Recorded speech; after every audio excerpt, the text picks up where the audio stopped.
देश को आजाद हुए 75 साल हुए हैं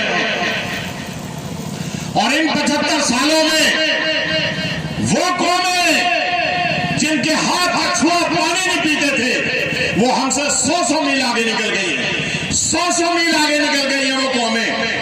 हालांकि कोई छोटा बड़ा नहीं होता, लेकिन देश का दुर्भाग्य है कि ये देश जाति और वर्ण व्यवस्था पे चलने वाला देश है।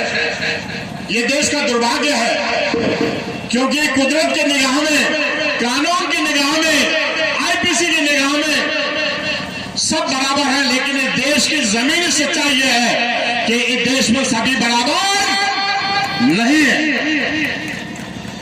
दोस्तों, कुछ ऐसे समाज थे जिनके साथ सदियों से अत्याचार हुआ, लेकिन उन लोगों ने अत्याचार सहने के बाद अपना संघर्ष जारी रखा और उन्होंने बाबा साहब को अपनाया।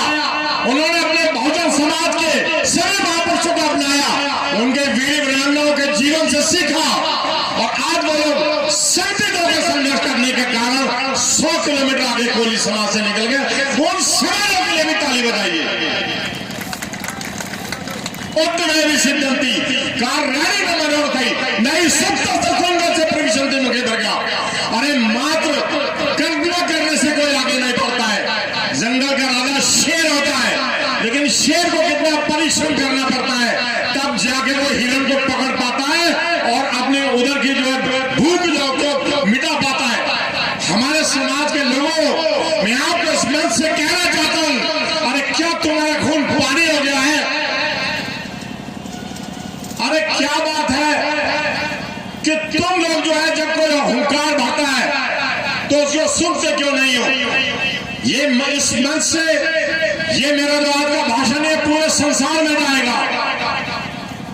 मैं अपने समाज के लोगों को कहना चाहता हूं, क्योंकि अंग्रेजी में एक कहावत है, the charity begins at home. सारे काम जो घर से शुरू होते हैं और कोई भी काम करना आसान नहीं होता है। हर काम में धन ऊर्जा समय लगता है। आप क्या चाहते हैं? मैं समाज वालों को कहना चाहता हूं, आज परिवर्तन का युग है। Change is the essence of life. अरे आप कब परिवर्तित होंगे? आप जिन समाजों का मैं जिक्र कर रहा हूं उन समाजों की मैं तारीफ करता हूं। एक समाज है जो माइनॉरिटी में आता है, अल्पसंख्यक में आता है, सिख और सरदारों का समाज। अरे कोरोना काल में सरदारों ने, सिखों ने दिखा दिया अपने सारे गुरुद्वारों से पूरे संसार को खाना खिलाया, पूरे संसार को दवाइयां दी, पूरे संसार को उन्होंने घर घर जाके भोजन दिया। जब अल्पसंख्यक में रहने वाला एक समुदाय ऐसा कर सकता है तो हम क्या नहीं कर सकते? लेकिन एक उनके अंदर खूबी है, वो अपनी कमाई का 10वां हिस्सा गुरुद्वारों में डाल के आते हैं। वो कभी नहीं कहते कि मैंने लाख रुपए गुरुद्वारों में डाला तो इसकी पर्ची मुझे दी जाए। जब तक हम इस दर्द को समझेंगे नहीं, इस पीड़ा को समझेंगे नहीं, हमारे कुछ भी होने वाला नहीं है। देखिए, सत्ता में किसकी बात सुनी जाती है? सत्ता में जो संगठित होते हैं। काश के ये जो मैदान है 5 लाख लोगों से भरा होता। मैं कह रहा हूं पूरे वर्ल्ड की मीडिया यहां पर होती, आपके मुख्यमंत्री के पास ये सूचना होती, आपके लोग लेफ्टिनेंट गवर्नर के पास ये सूचना होती। लेकिन कोई बात नहीं, it is never too late in life. लेकिन कोई बात नहीं, जब जागे तभी सवेरा। अभी आपको सोचना चाहिए कि हमारे बच्चों का क्या होगा। ये कार्यक्रम जो किए जाते हैं ये अपनी वर्तमान नस्ल को और आने वाली पीढ़ियों को सुधारने के लिए किए जाते हैं। ये कार्यक्रम इसलिए नहीं किया जाता कि लोगों का मनोरंजन हो। दोस्तों, इसी मंच के माध्यम से मैं आपको ये बोलता हूं कि आपके आशीर्वाद से मैं ही वो व्यक्ति हूं जिसने दिल्ली के रामलीला मैदान में, ऐतिहासिक रामलीला मैदान में 2 बार कोली समाज का काम किया है। 2 बार कोली समाज का मैंने संगठन वहां जोड़ा और उस मीटिंग को मैंने करके दिखाया। 2024 में फिर इसको करूंगा, लेकिन धीरे धीरे रे मना और धीरे सब कुछ होए और माली सीते 100 घड़ा ऋतु फल होए। अभी क्या है, समाज को सुधरने में लगता है थोड़ा समय लगेगा, लेकिन इस मंच के माध्यम से मैं कहता हूं, जिस दिन आपने दिल्ली के ऐतिहासिक रामलीला मैदान को भर दिया,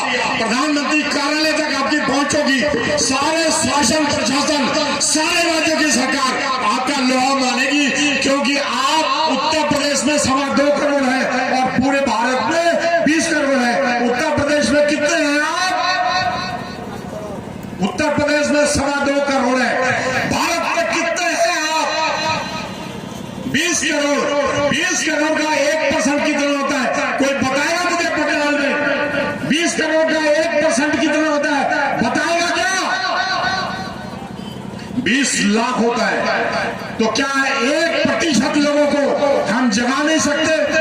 क्या उनको हम जो समाज में हो रहा है, आज समाज में बहुत उत्पीड़न है, आज समाज में बहुत ज्यादा बलात्कार, बहुत ज्यादा मर्डर, हमारे गरीब लोगों की जमीनें छीनी जा रही है और एट्रोसिटी के जितने केस होते हैं नेशनल क्राइम ब्यूरो के, आप आंकड़े उठा के देख लीजिए, सबसे ज्यादा कोली समाज के ऊपर जो अत्याचार होते हैं। तो आपने अगर अपने बच्चों के लिए एक प्लेटफॉर्म बनाना है, आपने अगर ये चाहना है कि मेरे मरने के बाद मेरे बच्चों को सम्मान मिले, मेरे बच्चों का जो संविधान का अधिकार है वो अधिकार मिले, तो आपको अपने बच्चों को भी ये समझाना पड़ेगा कि कभी भी कोई बड़ा कार्यक्रम हो तो पूरी समाज के साथ आए, पूरे परिवार के साथ आए। मैं भी दिल्ली से 4 लोगों को लेकर चलाऊं। हर व्यक्ति अगर 4 लोगों को लेकर चलेगा तो ये मैदान छोटा पड़ जाएगा और जो भी समाज को फायदा मिलना होगा वो अवश्य मिलेगा। United we stand, divided we fall. अगर हम इकट्ठे रहेंगे तो सरकारें हमसे डरेंगी, क्योंकि सरकार हमसे है, हम सरकारों से नहीं। इसलिए हमें पूरी ताकत से अपना जनाधार दिखाना चाहिए, पूरी शक्ति से हमें दिखाना चाहिए कि हम करोड़ों लोग हैं इस समाज के अंदर और हमारा गौरवशाली इतिहास है।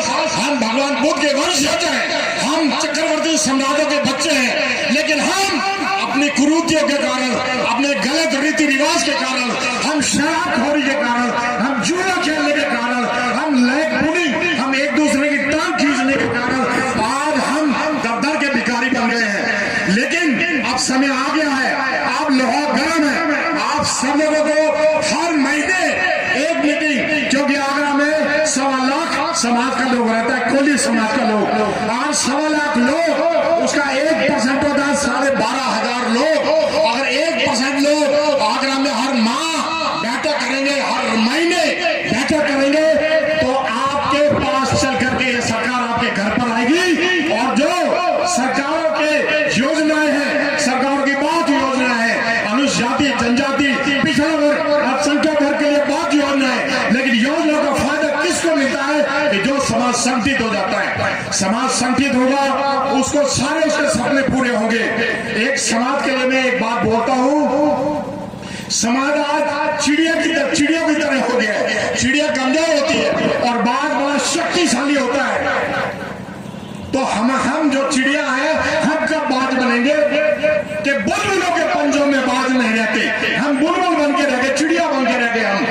हमें कोई भी बाज आकर झपट्टा मार देता है कि बुलबुलों के पंजों में बाज नहीं रहते और बुलबुलों के सीने में राज नहीं रहते। और जिस कौम को पता है सर झुका के चलने की आदत, उन झुके